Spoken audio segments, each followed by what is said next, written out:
Hi, this is Vincent LaFerre And Tab Furshaw from FreeFly with a behind-the-scenes view of the first short shot with the Movi. Yep.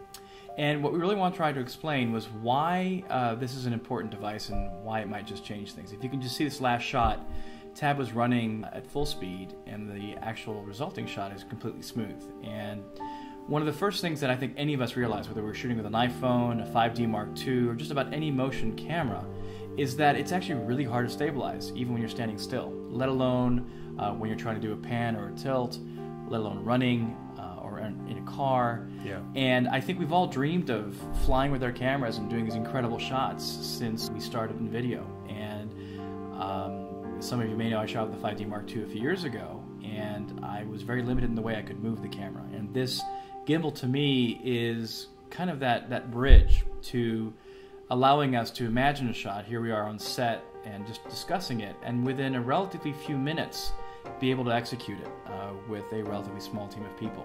Yeah, and go down this staircase, which was incredibly tight, and I could barely fit down just myself. And to be able to pull off that shot going down, it was pretty cool. And there's the handoff, and you saw the camera moved in the behind the scenes, but look at how smooth it is here. And the reality is cinema is about working with other people, it's about working with other professionals, and that's the beauty of it. But we don't always have that at our availability or at our disposal.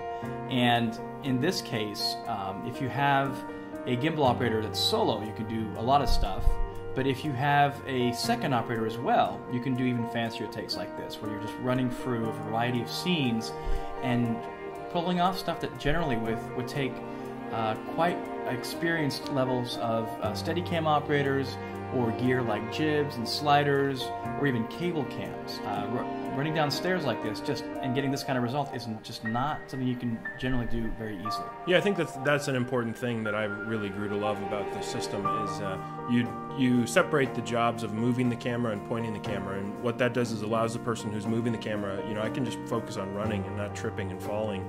And Hugh's operating on the remote here, and he's focused completely on framing. So we divide the labor up, and I think the result is better for it.